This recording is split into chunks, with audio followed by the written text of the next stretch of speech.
साथियों नमस्कार। भारतवर्ष का पूरा किसान भाइयों को नमस्कार। मेरा नाम Devdas Mandal, founder of Agrotech Resources. Agrotech Resources एक ग्रोइंग कंपनी है एग्रोवुड फार्मिंग का।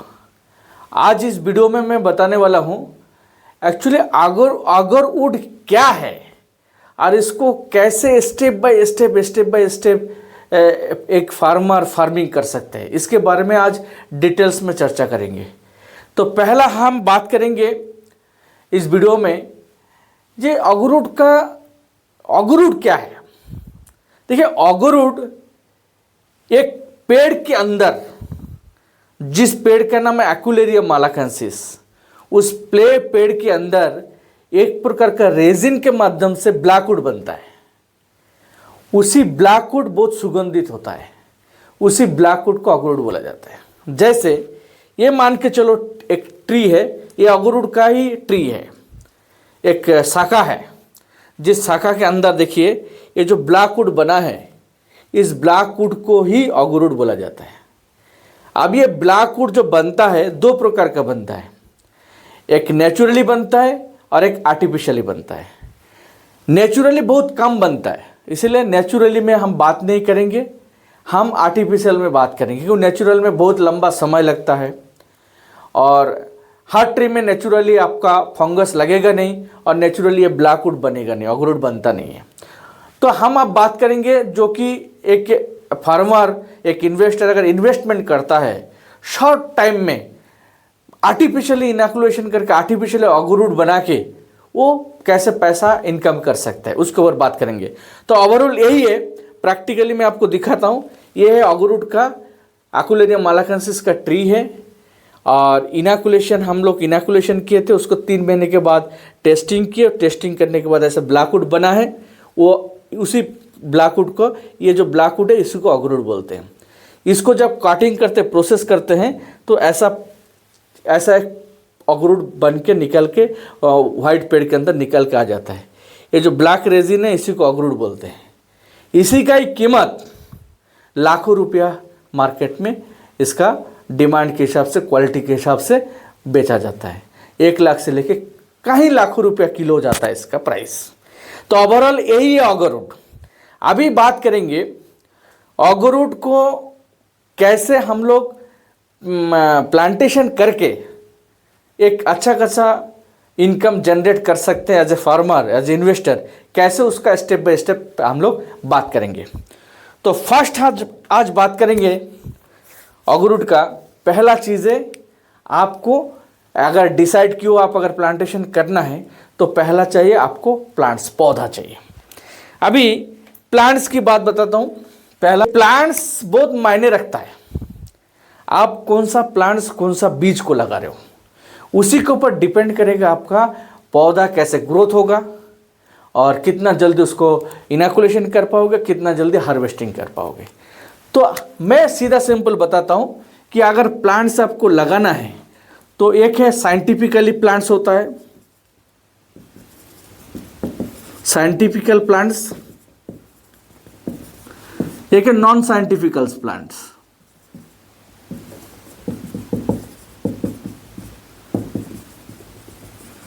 तो मैं गाइड करूंगा आपको साइंटिफिकली प्लांट्स लगाने के लिए, क्योंकि साइंटिफिकली प्लांट्स अगर लगाते हो तो आप 4 से 5 साल के अंदर उसको इनोकुलेशन करके 10 साल में हार्वेस्टिंग कर सकते हो। इसका ग्रोथ भी अच्छा रहता है, मोर्टालिटी % भी बहुत कम है।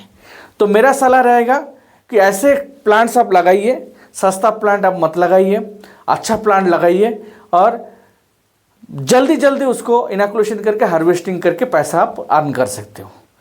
ये साइंटिफिकली प्लांट्स के थ्रू से ही पॉसिबल है। नॉन साइंटिफिकल प्लांट्स लगाओगे तो कोई गारंटी नहीं है आपका पौधा कब बढ़ेगा, कब उसको इनोकुलेशन कर पाओगे, कब हार्वेस्टिंग, कोई गारंटी नहीं। कितना बचेगा, कितना मरेगा, कोई गारंटी वारंटी नहीं है। तो मेरे ख्याल में आपको साइंटिफिकली प्लांट्स लगाना चाहिए, चाहे 2 पैसा ज़्यादा लगे, क्योंकि यहाँ पे आप इन्वेस्टमेंट करके पैसा कमाने के लिए आए हो, अर्न करने आए हो। तो अर्न करने के लिए आपको अच्छा, हमेशा ये ध्यान रखना पड़ेगा as a farmer, as a investor, आपको अच्छा चीज़ अच्छा करना है। अगर अच्छा चीज़ अच्छा करोगे तभी जाकर रिजल्ट अच्छा आएगा। अगर सस्ता मस्ता प्लांट्स लगा दोगे, उसको देखभाल ठीक से नहीं कर पाओगे, मोर्टेलिटी % ज़्यादा रहेगा, तो उसमें आपका लॉस ही लॉस है। समय बर्बाद होगा, लैंड बर्बाद होगा, उसका प्रॉफिट आपको ज़्यादा जनरेट नहीं हो पाएगा।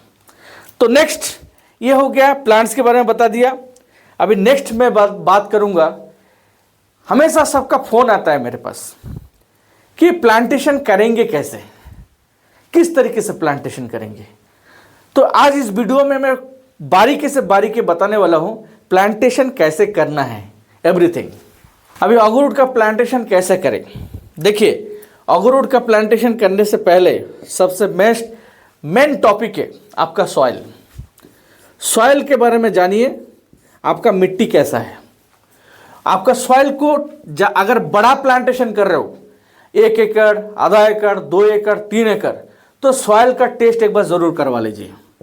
इसमें क्या होता है, आप जो प्लांट्स को लगाएंगे उसमें इस मिट्टी में क्या न्यूट्रिशन है, क्या नहीं है, इसका पीएच लेवल क्या है, ये एवरीथिंग आपको समझ में आ जाता है, एक फ्रंट में पेपर में आ जाता है। उसी हिसाब से उसको गाइड करके आप आगे बढ़ सकते हो। क्या देना है, क्या नहीं देना है, क्या न्यूट्रिशन देना है, क्या नहीं देना है, क्या खाद डालना है, क्या नहीं डालना है, ये सारी चीज़ें टेस्ट के माध्यम से आपको समझ में आ जाता है। इसमें क्या होता है, एक अखरोट ट्री को जो चीज़ न्यूट्रिशन चाहिए उसको परफेक्टली वो मिल जाता है। अगर टेस्ट नहीं करोगे तो क्या होता है, कुछ चीज़ ज़्यादा मिल जाता है, कुछ चीज़ का कमी हो जाता है। इसके कारण पौधा का ग्रोथ कम हो जाता है, उसमें रेजिन कम हो जाता है। तो आपको पहला चीज़ सॉइल को टेस्ट करवाना है। जैसे ये इन लोगों के लिए जो कि मिनिमम 500 के अबव प्लांट्स लगाना चाहते हैं, उन लोग सॉइल टेस्ट कीजिए। बाकी कोई 100, 250 पौधा लगा रहे, उसके लिए सॉइल टेस्ट की ज़रूरत नहीं है। वो आप हम जैसे गाइड कर देंगे, उसी हिसाब से लगाने से भी आप आराम से पेड़ को ग्रोथ ले सकते हो। सॉइल टेस्ट होने के बाद नेक्स्ट हम जाएंगे प्लांटेशन कैसे करेंगे। रिपोर्ट आ गया सॉइल टेस्ट, अभी प्लांटेशन कैसे करना है। देखिए, मैं एक एग्जाम्पल दूंगा 1 एकड़ का, 1 एकड़ का एग्जाम्पल दूंगे। 1 एकड़ का एग्जाम्पल मैं लूंगा। 1 एकड़ में पहला चीज प्लांटेशन, आप कितना पौधा लगा सकते हो।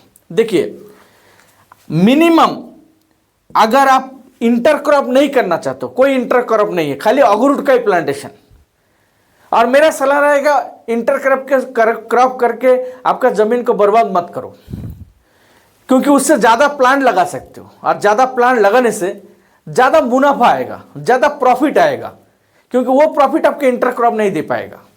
तो यहाँ पे minimum 4 feet by 4 feet distance में, 4 फीट बाई 4 फीट डिस्टेंस में मिनिमम इसमें आपका प्लांटेशन कर सकते हो। मिनिमम अगर आपको लगता है कि 4 फीट में 4 फीट नज़दीक हो जाएगा, नहीं सर, 4 फीट में जो ग्रोथ आएगा वो 8 फीट में वही ग्रोथ आएगा, लगभग सेम एज इट इज रहेगा। इसमें बेनिफिट क्या होता है, अगर 4 फीट में 4 फीट लगाते हो तो 1 एकड़ जमीन पे आप 2700 पौधा लगा सकते हो। इसी को अगर मान के चलो, किसी ने अगर चाहता है कि नहीं मेरे पास ज़्यादा लैंड नहीं है, उसी में इंटरक्रॉप करके मेरे को बाकी सालाना इनकम भी लेना है, तो आप 4 फीट में 4 फीट नहीं, मिनिमम 7 फीट में भी लगा सकते हो। 7 फीट में अगर लगाएंगे तो उसके अंदर इंटरक्रॉप आप कर सकते हो। अगर 7 फीट बाई 7 फीट में लगाते हैं तो आप नियर अबाउट यहाँ पे 900 पौधा लगा सकते हो। मैं यहाँ पे आपका मिनिमम एंड मैक्सिमम बात किया, लेकिन इसमें क्या अंतर है, इनकम का क्या अंतर है, क्या डिफरेंट है, ये भी मैं आपके साथ चर्चा करूंगा। अभी हो गया, मिनिमम 4 फीट से शुरू कर सकते हैं, आप 7 फीट पे भी लगा सकते हो इंटरक्रॉप के साथ। अगर चाहते हो ना मैं 7 फीट में और ज़्यादा एक अच्छा हल करने के लिए ट्रैक्टर जाने का रास्ता चाहिए, तो आप 8 फीट बाई 8 फीट में भी लगा सकते हो। इसमें क्या होगा, आपको 700 पौधा लगेगा, ये भी आप लगा सकते हो, 700 पौधा आप लगा सकते हो।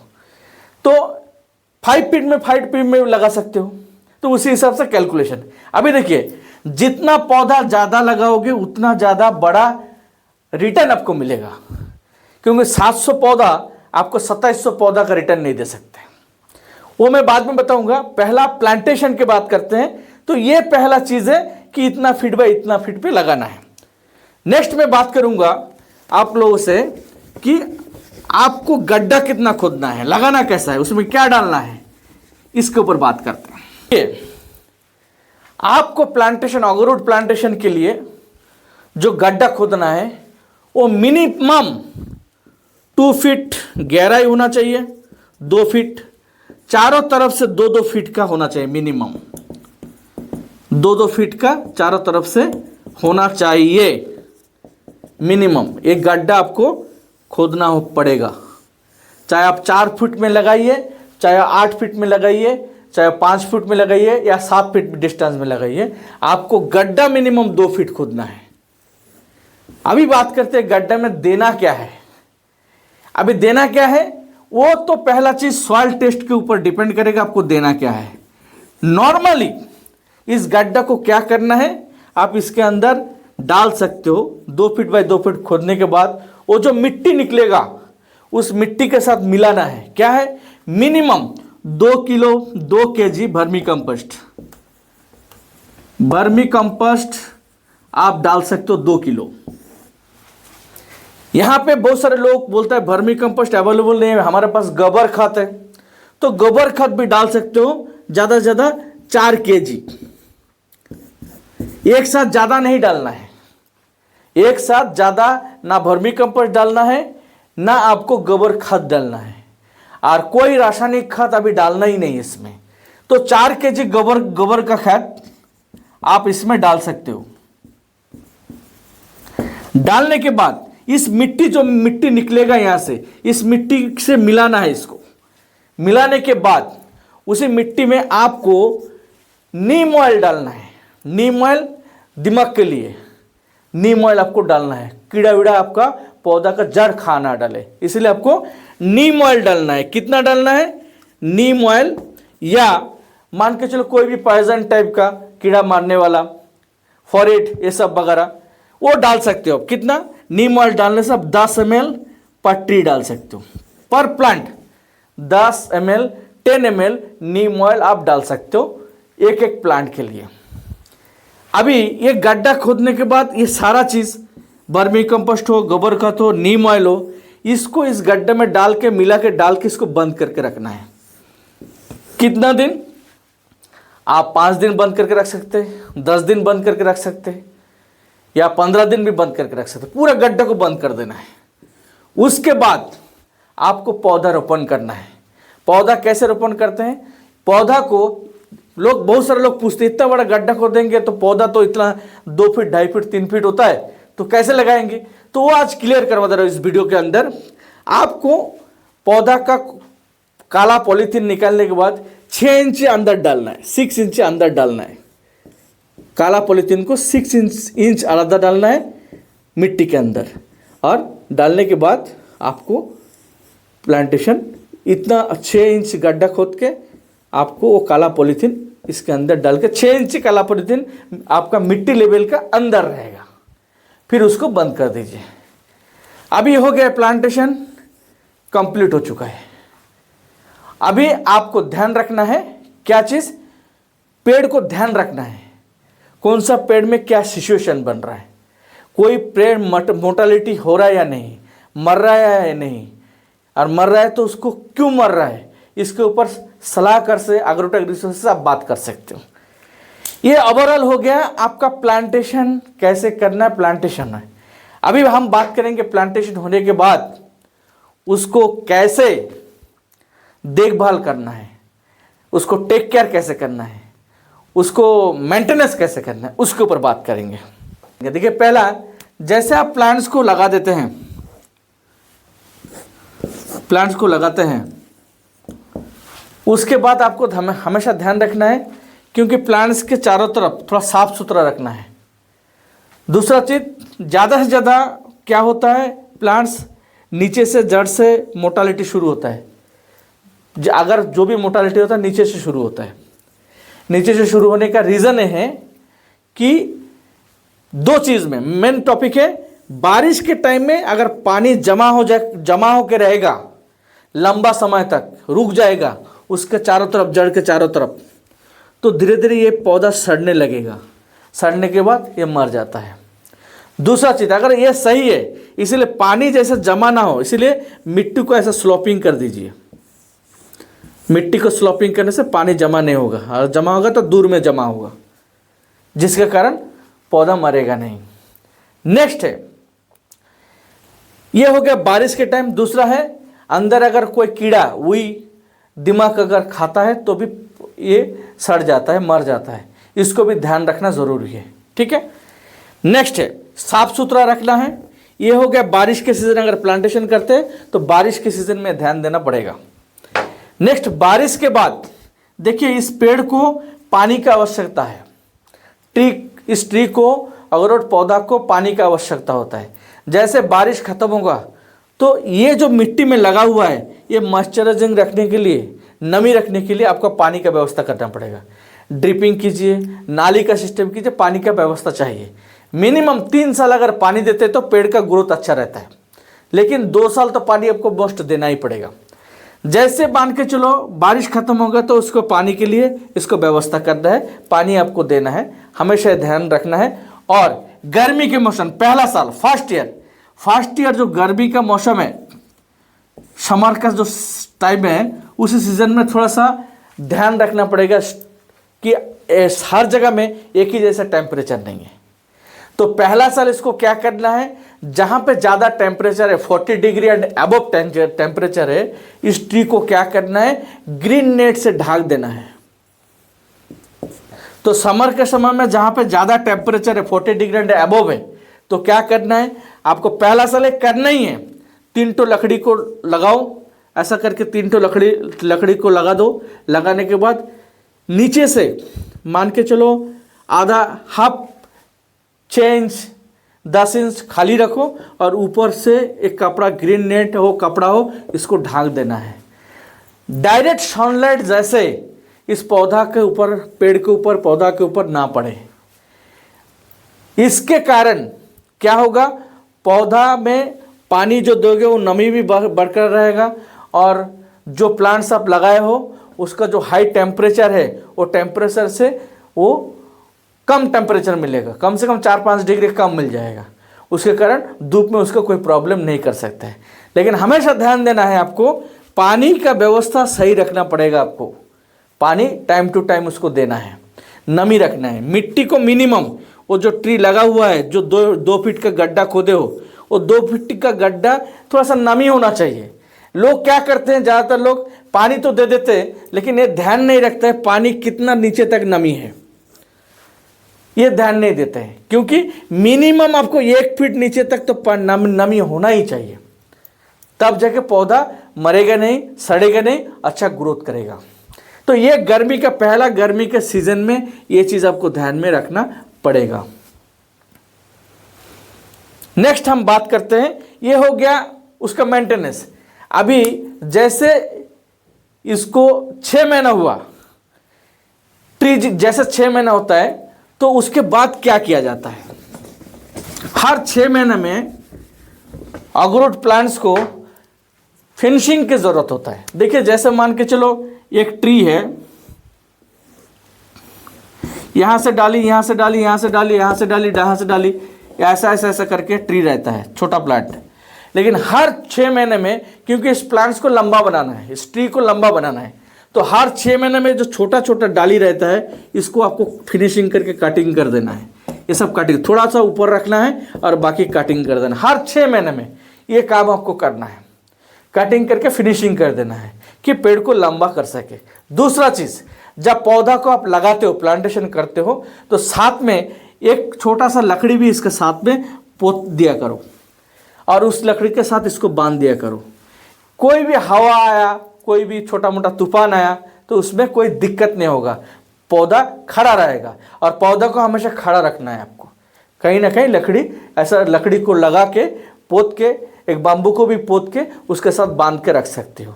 ये चीज़ जो है, ये कम से कम 2 साल आपको करना पड़ेगा, तो बहुत बढ़िया होगा। तो फिनिशिंग के साथ आपको बाम्बू भी एक तो लगा के रखना है उसको बांधने के लिए। और पहला साल तो उसको ग्रीन नेट, गर्मी के समय में ग्रीन नेट आपको देना पड़ेगा। उसके बाद पानी का व्यवस्था आपको करना पड़ेगा। नेक्स्ट, लोग मेरे को पूछते हैं कि इसमें कोई रासायनिक खाद नहीं दे सकते क्या, दूसरा खाद नहीं दे सकते क्या? 100% दे सकते हैं, ऐसा नहीं दे सकते, लेकिन ध्यान रखें उसको देने के लिए आपको सही तरीका, सही गाइडलाइन आपको अपनाना पड़ेगा, नहीं तो पौधा मर जाएगा। तो आपको अगर किसी को अगर मान के चलो रासायनिक खाद देना है, सॉइल टेस्ट के अनुसार आपको कोई रासायनिक खाद देना है, तो उसका गाइडलाइन हमेशा ये फॉलो कीजिएगा कि मिनिमम जो भी पौधा है उसका 1 फीट दूरिया 1 फीट दूर से आपको रासायनिक खाद डाल सकते हो। जैसे गुरमर हो गया, यूरिया हो गया, कितना क्वांटिटी, ज़्यादा से ज़्यादा 50 ग्राम 50 ग्राम गुरमर डाल सकते हो, या डीएपी डाल सकते हो, या 50 ग्राम आप यूरिया डाल सकते हो। लेकिन डालना कहाँ पे? मिनिमम ट्री का 1 फीट दूरी से बाहर आपको डालना पड़ेगा। गड्ढा छोटा सा 1/2 इंच 6 इंच का गड्ढा कीजिए, उसी गड्ढा में डाल दीजिए 50 ग्राम 50 ग्राम। आप बारिश के सीजन के फर्स्ट एक बार डाल सकते हो, और बारिश के सीजन में इसको डालना है, बाकी सीजन में इसको नहीं डालना है ये खाद। लेकिन पहला साल भी नहीं डालना है, सेकेंड ईयर आप डाल सकते हो। अदरवाइज पहला साल प्लांटेशन करने के बाद मिनिमम 3 महीने के बाद ये चीज़ थोड़ा थोड़ा करके आप डाल सकते हो। पहला साल अगर ये खाद डालना है तो प्लांटेशन का 3 महीने के बाद आप 1 फीट का दूरी में 50 ग्राम करके डाल सकते हो, 6 इंच गड्ढा करके। लेकिन ध्यान रखिए इसका जड़ के अंदर, इसका जड़ के पास ये रासायनिक खाद ना गिरे, ना डाले, तब जाके पौधा सड़ मर जाएगा। आपको मिनिमम 1 फीट दूरी में आपको ये रासायनिक खाद डाल सकते हो, उसमें पेड़ का ग्रोथ अच्छा रहेगा और ग्रोथ अच्छा होगा। और सालाना आप इसको 2 बार डाल सकते हो, ऐसा करके रासायनिक खाद 2 बार डाल सकते हो। इसमें गोबर खाद भी डाल सकते हो सालाना 2 बार, और वर्मी कंपोस्ट भी सालाना 2 बार डाल सकते हो। नीम ऑयल भी आप सालाना 2 बार डाल सकते हो। वो देख के, पौधा को देख के आप डाल सकते हो इसके ऊपर। तो ओवरऑल रासायनिक खाद भी आप डाल सकते हो, जैविक खाद भी डाल सकते हो। सलाह लीजिए अगर ज़रूरत पड़े तो, और अपना दिमाग लगाने से पहले एक बार सलाह ज़रूर लीजिए कैसे क्या करना है। मैं एक छोटा मोटा आइडिया आप लोगों को दे रहा हूँ, जिस आइडिया के माध्यम से आपको थोड़ा बहुत समझ में आ जाएगा अखरोट का प्लांटेशन करना कैसे है, करते कैसे हैं। नेक्स्ट ये हो गया, ओवरऑल प्लांटेशन हो गया। प्लांटेशन करने के बाद नेक्स्ट टॉपिक आएगा, आपको देखभाल का भी बात बता दिया हूँ। पानी का ध्यान रखना है, और खाद वगैरह कैसे देना है, और अंदर साफ सफाई करके रखना है, ज़्यादा जंगल ना बने, दूसरा पौधा ज़्यादा अंदर ना डाले, ठीक है, तो सबसे बेस्ट रहता है। नेक्स्ट बात करेंगे हम लोग 5 साल की बाद, इसका मेन मुद्दा आता है। फिर 5 ईयर्स, आफ्टर 5 ईयर्स पेड़ तो बन गया। पेड़ बनने के बाद पेड़ का कोई उतना वैल्यू नहीं है जब तक ऐसा काला वुड नहीं बनेगा, जब तक ऐसा अगरूड नहीं बनेगा, तब तक एक ट्री का ज़्यादा कुछ वैल्यू नहीं है। नॉर्मल वुड जैसा वैल्यू इस ट्री का। अब ये बनेगा कैसे? इसके लिए आपको करना पड़ेगा इस ट्री को इनैकुलेशन।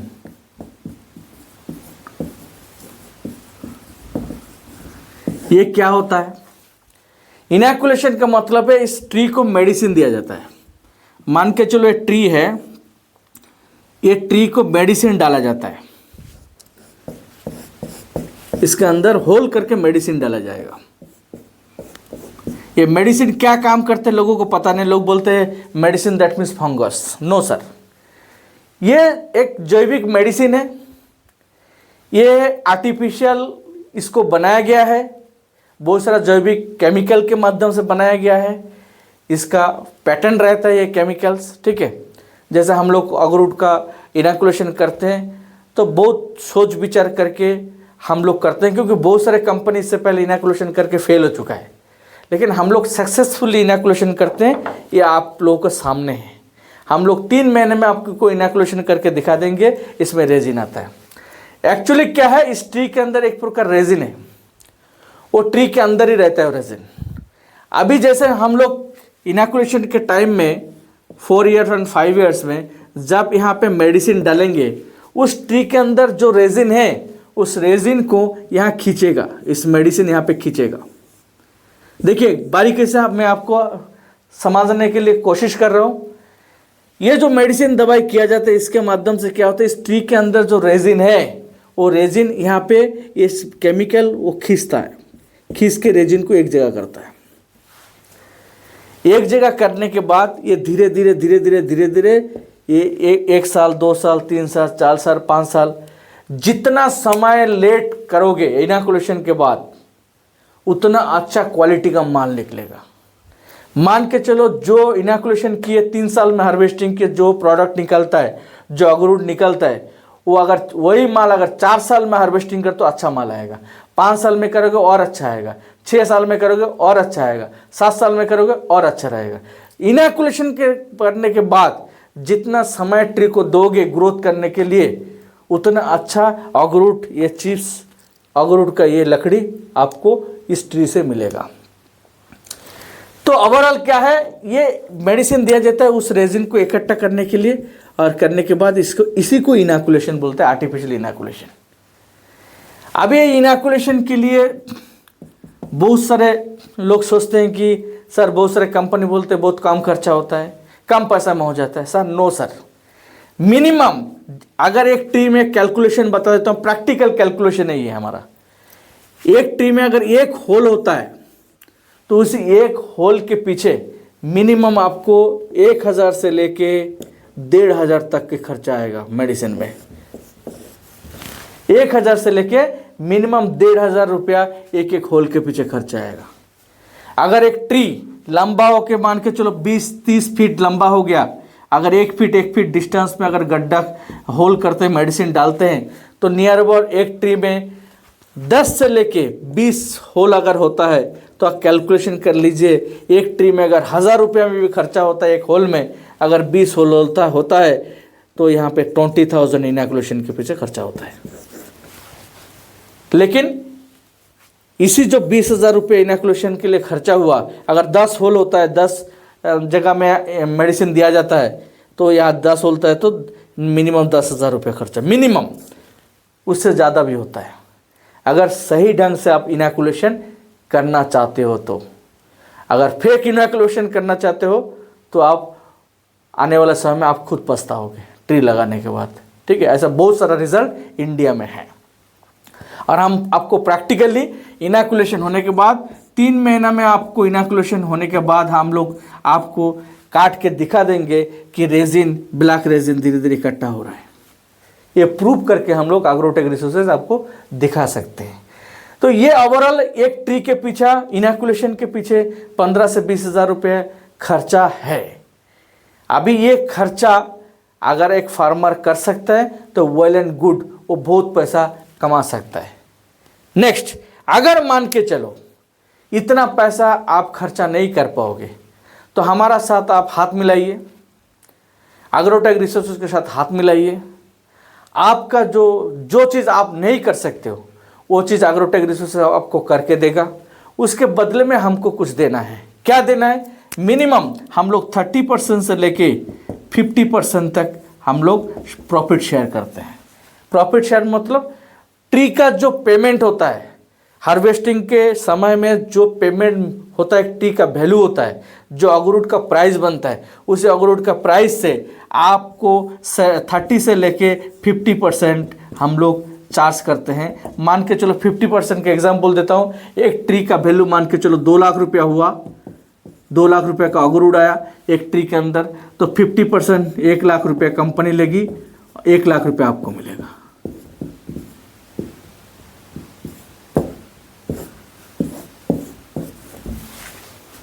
ये ओवरऑल ऐसा 30% से लेके 50% हम लोग चार्ज लेते हैं।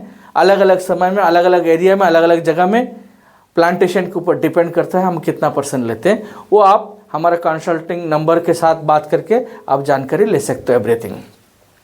तो ओवरऑल ये हो गया इनोकुलेशन। इनोकुलेशन के बाद 5 साल के अंदर अच्छा माल निकल जाता है, ऐसा अखरोट बन जाता है उसके अंदर। बनने के बाद अभी आया, बनने के बाद उसको मार्केटिंग करना है, हार्वेस्टिंग करना है, क्योंकि हार्वेस्टिंग नहीं करने से तो पैसा नहीं मिलेगा। तो हार्वेस्टिंग के बाद आता है नेक्स्ट है हार्वेस्टिंग।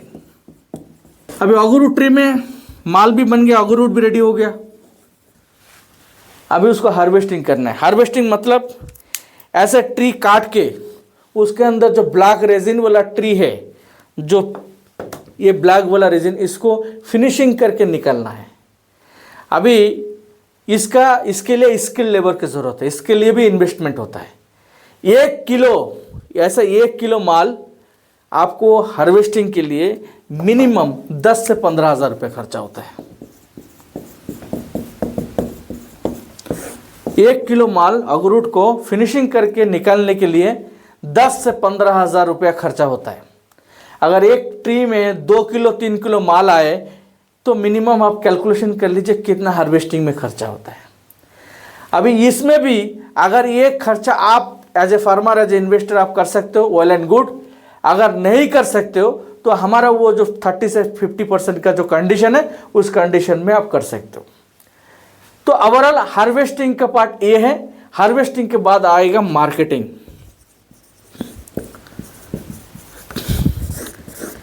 सर जी मार्केटिंग के लिए आपको टेंशन लेने की ज़रूरत नहीं है। अखरोट का इंटरनेशनल मार्केट में इतना डिमांड है, इतना बायर है कि आज हम लोग लाखों करोड़ों अगर पौधा भी अखरोट का लगाएंगे तो इसको 5% पूर्ति भी नहीं कर पाएंगे। इसका रीज़न मैं काफ़ी सारा वीडियो में बताया हूँ। इसका डिमांड क्यों है? इसका डिमांड होने का रीज़न है, ये मेडिसिन पर्पज़ में यूज़ आता है, परफ्यूम पर्पज़ में यूज़ आता है, दुनिया का कॉस्मेटिक्स का यूज आता है, उसके बाद ज्वेलरी का यूज होता है, इसका वुड ऑयल बनता है। ये सारा चीज़ के लिए इंटरनेशनल मार्केट में इसका बहुत बड़ा बाज़ार है, बहुत बड़ा डिमांड है।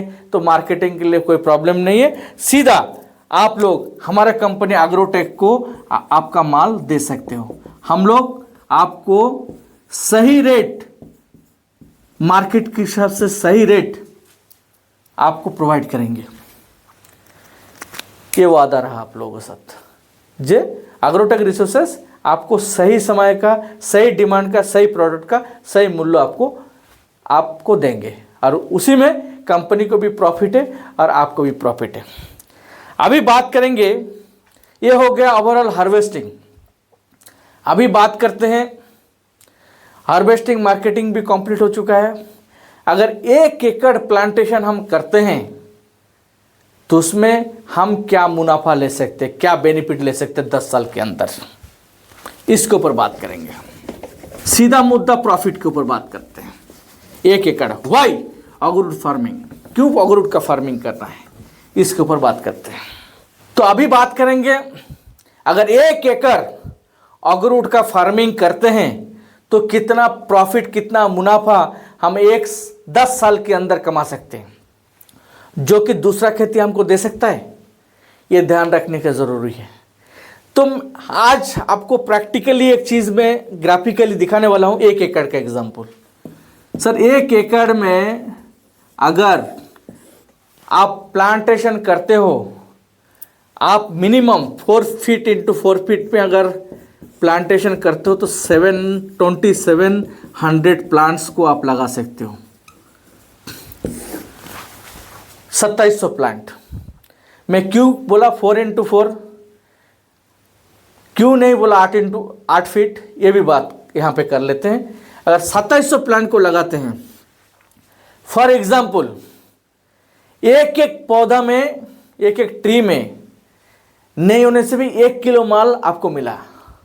1 किलो एग्जाम्पल, 1 किलो मिनिमम माल आया तो 2700 केजी माल आया। अभी 2700 केजी अगर माल आया, ये जो माल निकलता है एग्रोटेक रिसोर्सेज इनॉकुलेशन के बाद जो माल निकलता है, इसका माल 1 लाख के ऊपर किलो जाता है। ये प्रैक्टिकल है, ठीक है। अभी मान के चलो 10 साल के बाद तो और भी बढ़ेगा। अभी का मैं रेट के हिसाब से बता, 2700 केजी अगर माल होता है और मिनिमम 1 लाख रुपया किलो अगर होता है तो यहाँ पे कितना होता है, 27 करोड़।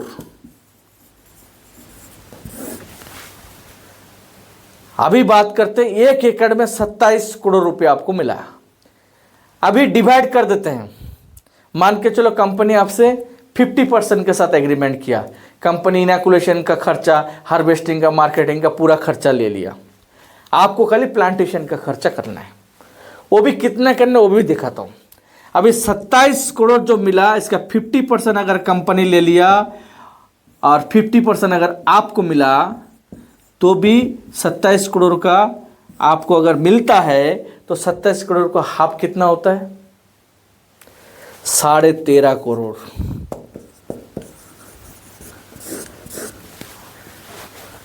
अभी मेरे को बताओ दोस्त, 13.5 करोड़ 10 साल के अंदर 1 एकड़ जमीन मिनिमम आपको देता है। ऐसा कौन सा खेती है, ऐसा कौन सा प्लांटेशन आप करोगे जो ये आपको दे सकता है?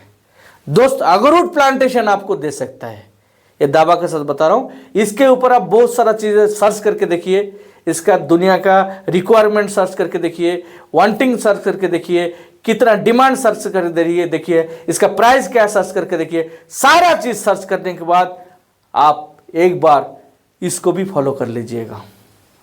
मैं मिनिमम बताया हूं। अभी देखिए ये 2700 पेड़ लगाए हो, इसी का जगह में आप मान के चलो 8 फीट एंड 8 फीट डिस्टेंस में पौधा लगाए। मैं मना नहीं कर रहा हूं कि 8 फीट में आप मत लगाओ, इंटरक्रॉप के लिए आप लगा सकते हो। 8 फीट इंटू 8 फीट में अगर लगाते हैं तो आपको यहां पे 700 पौधा लगता है। सेम वही 700 मान के चलो 1 लाख रुपया करके पर किलो आएगा, तो यहां पे आएगा 7 करोड़। लैंड उतना ही है आपका, लैंड बड़ा नहीं है, जमीन उतना ही है, लेकिन मिला अगर 4 फीट बाय 4 फीट लगाते हो तो 27 करोड़ आया, यहां पे 7 करोड़ आया। तो यहां पे भी अगर 50% कंपनी ले लेता है तो आपको यहां पे मिलता है 3.5 करोड़। ये भी छोटा मोटा रकम नहीं है। तो जहां पे 13.5 करोड़ मिलने का था वहां पे आपको 3.5 करोड़ मिला। तो मेरा सलाह रहेगा आप ज्यादा से ज्यादा प्लांटेशन कीजिए, वही बेस्ट है। इंटरक्रॉप में आपको 10 साल में क्या दे सकता है? ज्यादा कुछ नहीं दे पाएगा। और ग्रोथ की बात, लोग बोलते हैं 4 फीट के 4 फीट में अगरूट प्लांट लगाएंगे तो उसका ग्रोथ कम हो जाएगा, ग्रोथ ज्यादा होगा। सर, ग्रोथ 19-20 में कोई फर्क नहीं पड़ता है। अगर ज्यादा डिस्टेंस में अगर आपका पेड़ ग्रोथ ज्यादा हुआ तो ज्यादा से ज्यादा कितना माल निकलेगा? और आधा किलो ज्यादा निकलेगा। लेकिन मेरे ख्याल में 4 फीट एंड 4 फीट, क्योंकि ये ट्री लंबा होता है, जस्ट लाइक नीलगिरी यूकलिप्टस जैसे लंबा होता है, क्योंकि ज़्यादा इसका गोलाई बहुत बड़ा मोटा नहीं होता है। ठीक है, आपको 1-1.5 फीट का गोलाई रहेगा और लंबा होगा, और उसी में इनफ है। तो 4 फीट में लगाने से ये आपका फायदा है। अभी आपका 1 एकड़ में इन्वेस्टमेंट की बात बता रहे, अगर पूरा मेंटेनेंस एवरीथिंग का अगर इन्वेस्टमेंट की बात बताऊं तो आप लोग खुद डिसाइड कर लीजिए कितना पौधा कैसे आपको लगाना है। 4 बाय 4 लगा सकते हो, 8 बाय 8 लगा सकते हो, 6 बाय 6 लगा सकते हो, कैसे भी लगा सकते हो। जितना ज़्यादा लगाओगे उतना ज़्यादा प्रॉफिट आपको मिलेगा। नेक्स्ट हम बात करेंगे आपका इन्वेस्टमेंट 1 एकड़ में। 1 एकड़ में इन्वेस्टमेंट क्या आएगा? देखिए 1 एकड़ में अगर 2700 प्लांट लगाते हैं और अच्छा साइंटिफिकली पौधा अगर लगाते हैं तो अगर मान के चलो एक प्लांट का कॉस्ट इनटू आप 150 रुपया पकड़ के चलो, तो आपका 2700 प्लांट का कॉस्टिंग कितना होता है? यहाँ पे हम कैलकुलेट करते हैं 2700 इंटू 150, 4 लाख रुपया। 4 लाख रुपया आपका अप्रोक्सीमेटली यहाँ पे पौधा के पीछे खर्चा जाता है। और बाकी और 1 लाख पकड़ के चलो आप, सारा चीज़ आपको खाद वगैरह, लेबर वगैरह, गड्ढा वड्ढा खोदने के लिए और 1 लाख पकड़ के चलो,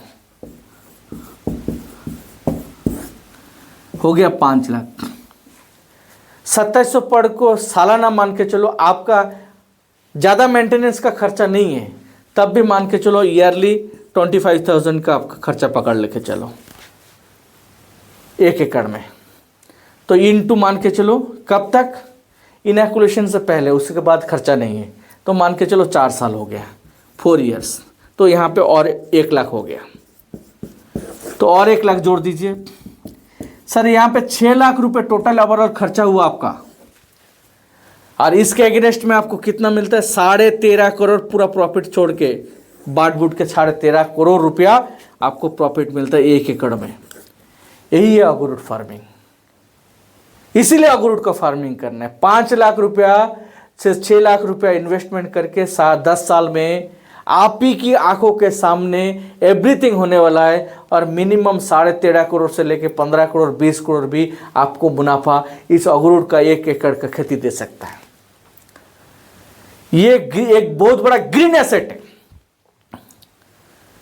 और ये 10 साल के अंदर ये एसेट आपको इतना बड़ा मुनाफा बना के देगा, आप अंदाजा नहीं कर सकते हो।